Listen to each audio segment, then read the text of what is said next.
What if you could pay $600 and have your own private orchestra forever? They would follow you around, ready 24 hours a day, and you could snap your fingers and point at them, and they would play exactly what notes you wanted them to play perfectly. Would that change the way that you write music?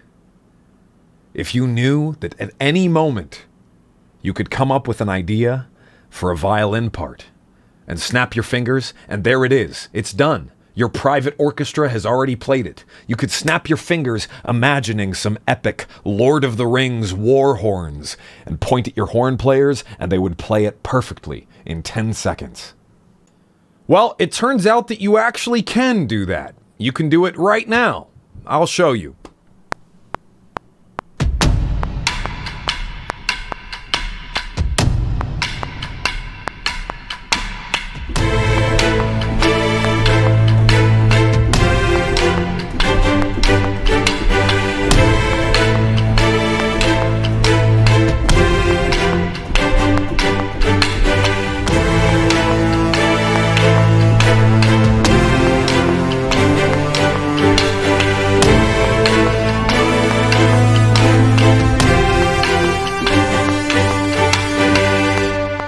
Clearly, technology has come a long way, and it's changing the way that people are making music a lot.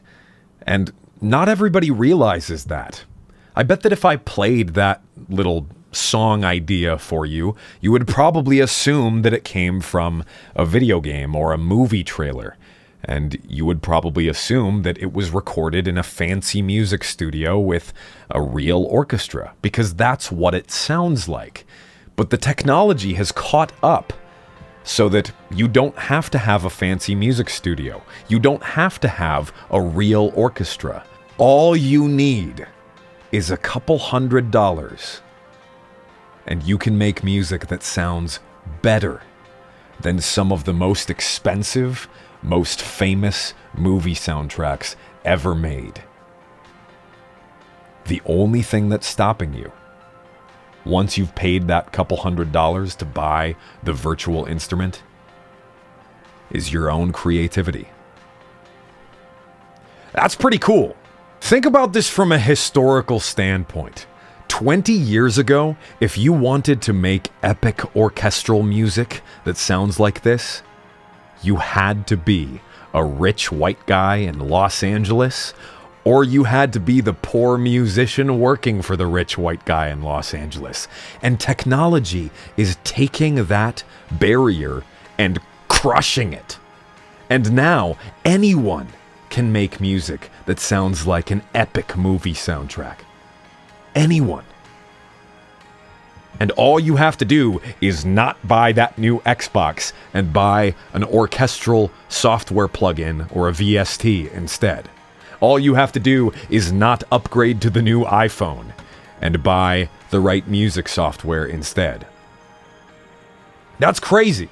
And it's easier to see that change in technology when you can see it. Like with movies, with CGI, with visual art. It's easier to see how old movies had cheesy, fake-looking spaceships, and new movies have fancy, digital, super special effects spaceships, or whatever, dinosaurs, whatever the... I should have planned this script better. The point is, even some of the best musicians that I know are completely oblivious to how powerful some of these tools are, and how they could have access to the ability to add any instrument into their song with a push of a button, and experiment with an entire rainbow of musical textures and colors that they've never used in their songs. And it just costs a couple $100. It's crazy. In fact, what's even more crazy is that there's this strange traditionalism resistance against this technology that is democratizing the creation of music. There's a whole movement in the music industry of these weird anti-technology conservative traditionalists that insist that technology is ruining the soul of music, and if you use a computer instead of a $10,000 orchestra and a $10,000 recording studio, if you make orchestra music on your laptop like those stupid Skrillex kids, instead of paying somebody $50,000, then you're bad and you have no soul. And that is the most classist bullshit that I've ever heard. And it's everywhere.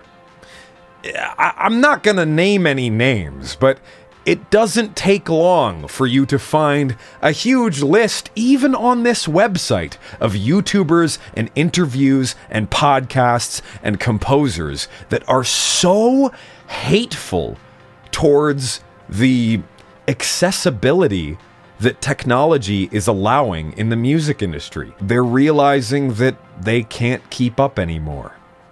They're realizing that a kid with a laptop and $500 can make better music than they can with $50,000 and the greatest studios in the country.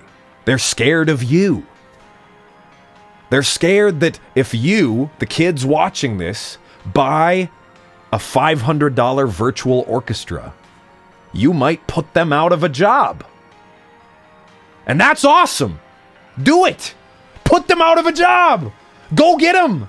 Now, of course, there are counter arguments, which I'm sure that someone's typing in the comments even though they haven't gotten to this part of the video.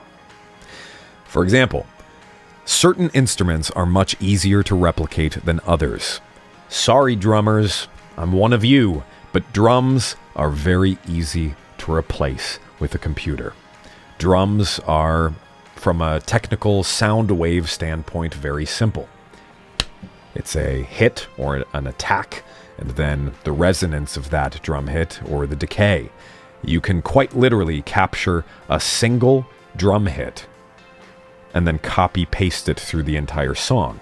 In fact, almost every modern song that you listen to, if it's a popular song, probably either supplemented a real drummer or they completely replaced the drummer, or the need for a drummer at all, with perfectly recorded single drum hits copy-pasted through the song. That's how a drum machine works. But on the other side, there are instruments that are much harder to replicate, like a violin. It's easy to replicate a whole section of violins because a whole section of violins creates a constant texture that blends together. But a single violin played by a master of the instrument, there are so many different ways that you could play a single note on a violin. And it's difficult to capture and replicate all of those different subtleties. So these traditionalist boomers that I mentioned are valid in their concerns that it would suck if a master of the violin was put out of a job by a computer that figured out how to exactly replicate what they have been studying for their entire life. And there are some disturbing, slippery slope ethical dilemmas that will undoubtedly arise in the future when computers figure out how to perfectly simulate the human voice. In fact, it's already happening. There are companies that are designing technologies to have an AI listen to someone's voice and then be able to perfectly recreate a robot version of that voice, and you can tell it to say or sing anything that you want. It would be a pretty dark dystopian future if a company bought the rights to Michael Jackson's music and then release more Michael Jackson music long after he's passed away because they can perfectly simulate his voice in a computer.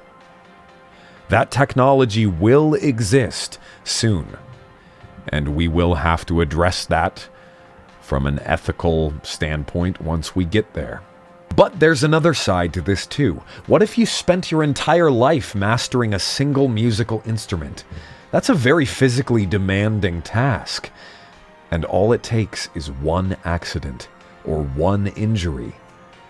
And all of that experience, all of that hard work to master the physical technique of playing that instrument could be ruined.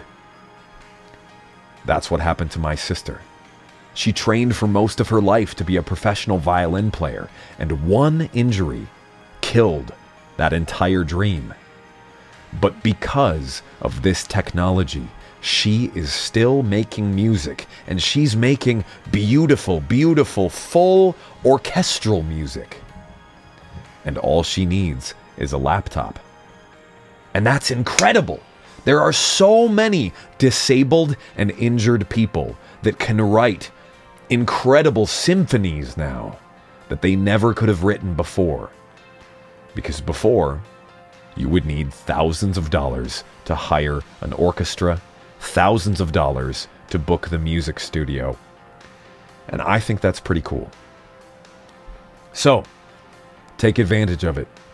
If you want to make epic orchestral music, all you need is a laptop and a couple $100. This video was inspired by a good friend of mine, Alex, who helped my sister and I to explore some of our options for composing tools and orchestral virtual instruments. You can check out Alex's channel in the description below. I was also a guest on his incredible podcast. Alex is one of the most talented composers I know, and he has some great videos that talk about which of these orchestral tools you can buy for just a couple $100.